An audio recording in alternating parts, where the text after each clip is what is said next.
अमित है। मैंने आईआईटी पटना से बीटेक किया है और बीटेक करने के बाद मैं अमेजॉन में सीनियर इंजीनियर की तरह काम कर रहा था। उसके बाद ये एक स्टार्टअप है मेरा और आईआईटी की ही मेरा एक बैचमेट है हम दोनों का।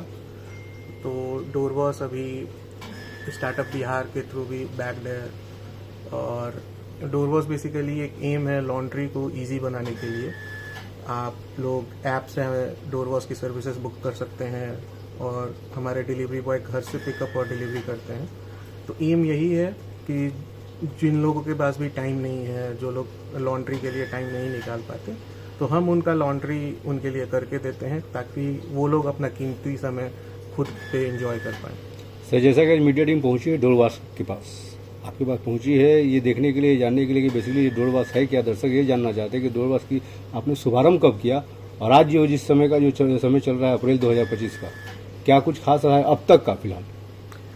डोरवॉस स्टार्ट 15 अक्टूबर को फॉर्मली हुआ था। उससे पहले हम काफ़ी रिसर्च कर रहे थे। 15 अक्टूबर 2024 को ये स्टार्ट हुआ था।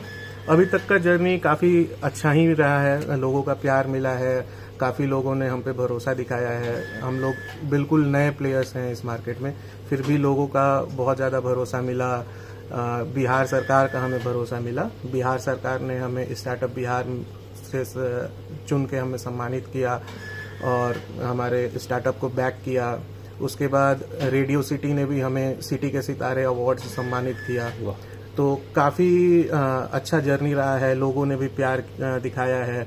हम लोगों से फीडबैक लेते रहते हैं और लोग हमें अच्छा ही फीडबैक दे रहे हैं अभी तक। अगर कुछ और फीडबैक होता है हम उस पर काम करते हैं, फिर लोगों के पास दोबारा पहुंचते हैं उसको सही करके। जिस डोरवॉस के पास लिखा हुआ है कि with imported chemicals and detergents, क्या है सर, तो इसके बारे में बताएं। जी, तो हमारे जो मोस्टली 80 to 90% केमिकल्स होते हैं वो हम जर्मनी से इंपोर्ट करा के मंगाते हैं। एक जर्मन कंपनी है, उसी के केमिकल्स हम यूज़ करते हैं। तो उसको फ़ायदा ये होता है कि वो केमिकल्स में जो क्वालिटी होती है सफाई की, वो काफ़ी ज़्यादा बेहतर होती है। कपड़े काफ़ी दिन तक नए जैसे रहते हैं, पुराने नहीं होते हैं। तो और दूसरी चीज़ ये है कि वो ऑर्गेनिक केमिकल्स होते हैं, तो इन्वायरमेंट फ्रेंडली हैं, नेचर फ्रेंडली हैं। सर, टीवी पे इतने ऐड देते हैं कि भाई जितना भी ऐड आता है जैसे साफ सफाई का, तो लोग कहते हैं कि इंडिया का जितना भी सर्फ है वो सर्फ का यूज किया जाए। आपने इम्पोर्टेड केमिकल्स और डिटर्जेंट आपने मंगाया है बाहर से। जी बिल्कुल। ऐसी क्या खास है सर कि जो आदमी बाहर जो इंडिया में यूज कर रहा है, जो डिटर्जेंट यूज कर रहा है सर, और आपने उसको इम्पोर्टेंट केमिकल भी साथ में मंगाया बाहर से और साथ में वो क्या डिटर्जेंट भी बाहर से है, क्या कुछ खास है सर? ऐसा क्या कुछ कपड़े में क्या नयापन करते हैं आप?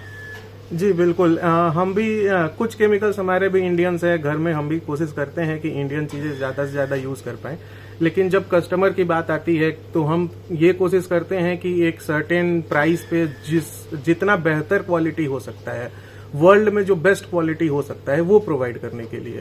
तो वर्ल्ड का क्वालिटी मीट करने के लिए हम लोगों को केमिकल्स इंपोर्ट करने पड़े हैं।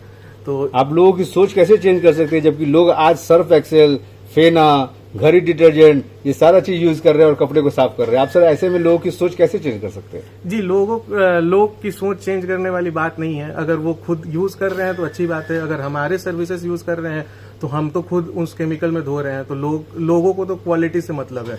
तो लोगों के पास जो रिजल्ट जाता है, जो कपड़ा जाता है धुल के, वो देख के लोग खुश हो जाते हैं। अब वो क्वालिटी देने के लिए हमको यहाँ पे कौन सा केमिकल यूज करना पड़ा, वो हमारा जिम्मेदारी है। तो इसमें और लोग की सोच की बात रही तो लोग मतलब ये जरूर बात हो गई कि आपने इंडिया का अपना प्रोडक्ट यूज नहीं किया, आपने बाहर का प्रोडक्ट यूज किया। ऐसा क्यों? कहने का सिर्फ सेंस यही है। हाँ जी, तो इंडिया का भी प्रोडक्ट हमने बहुत सारे टेस्ट किए हैं और जहां तक हो सकता है हम इंडिया का प्रोडक्ट यूज करते हैं, लेकिन जिन चीजों में हमें क्वालिटी नहीं मिल पाती है वहां पे हमें बाहर के प्रोडक्ट पे जाना पड़ता है। तो आपको कहने का मतलब कि इंडिया में वैसी कोई क्वालिटी नहीं है जिससे कपड़े साफ हो सके? साफ होना एक बात है और एक वर्ल्ड क्लास क्वालिटी दे देना अलग बात है। तो साफ तो हो ही जाता है, लेकिन एक वर्ल्ड क्लास क्वालिटी हो जाए। जैसे कि मैं अगर एग्जांपल दूं, हमारे पास लुई विटॉन के शर्ट आते हैं जिनका दाम 40,000 होता है। तो वहां पे एज ए बिजनेस हम लोग रिस्क नहीं ले सकते हैं कि अगर वो खराब हो जाता है तो हमें कस्टमर को फिर कॉम्पनसेट करना पड़ेगा।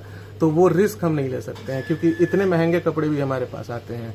तो इस वजह से हमने जहां तक हो सकता है इंडियन क्वालिटी यूज करते हैं। जैसे कि हमारा शू क्लीनिंग का सेगमेंट है, वहां पे हम इंडियन केमिकल्स यूज करते हैं। फिर से हमारा उलन में कुछ सेगमेंट्स में हम इंडियन केमिकल्स यूज करते हैं, लेकिन हर चीज को इंडियन हमने काफी टेस्ट किए हैं और वहां के रिजल्ट काफी बेहतर निकल के आए थे। इसलिए हमें कुछ केमिकल्स वहां पे से मंगाने पड़े, तो इंपोर्टेड केमिकल्स हैं कुछ। मतलब तो ये लगता है कि नहीं, बाहर के प्रोडक्ट में कुछ जान है, कुछ ताकत है, कुछ पावर है, जिससे कपड़े को सेफ रखा जा सकता है। जी बिल्कुल। और ये ऐसे ही आंख बंद करके डिसीजन लिया हुआ नहीं है। हमने 15 अक्टूबर को स्टार्ट किया है, लेकिन उससे 2 महीने पहले से हमारा केमिकल का टेस्टिंग चल रहा था। तो 2 महीने तक हमने अलग अलग केमिकल्स टेस्ट किए हैं। कहाँ पे करवाया ये टेस्ट? ये हमारे वर्कशॉप में ही होता था, यहीं पे होता था। और हमारे मिस्त्री थे जो एक्सपर्ट थे, हमारे एक्सपर्ट्स टेस्ट करते थे, अलग अलग केमिकल यूज करके क्वालिटी देखते थे हम लोग, किस पे कौन सा क्वालिटी आ रहा है, कैसा क्वालिटी आ रहा है। उसके बाद हमने ये डिसीजन लिया है। मतलब कुल मिला के बात हो गई कि आपने जिस तरह से डोर वॉश कंपनी जिस तरह से आपने आज शुभारंभ किया है, उसमें पूरी तरह से कपड़े को विशेष ध्यान दिया जाता है कि भाई कपड़े किसी भी तरह से कोई खराब ना हो, किसी तरह कोई दाग ना लगे और ना ही किसी तरह का हमें जवाबदेही करना पड़े। बिल्कुल ऐसा ही है। हमारा एम तो यही है कि कस्टमर, हमारा जो पहला मुद्दा है वो कस्टमर सेटिस्फेक्शन है। हम कस्टमर ऑब्सेशन, एक अमेजॉन में जब मैं काम करता था, कस्टमर ऑब्सेशन वहाँ पे एक लीडरशिप प्रिंसिपल है। तो उसका हिंदी में अगर हम इंडियंस पहले से ही पालन करते आ रहे हैं कि कस्टमर ही भगवान होता है, जी। तो वो बाहर से सीखने की जरूरत तो है नहीं, वही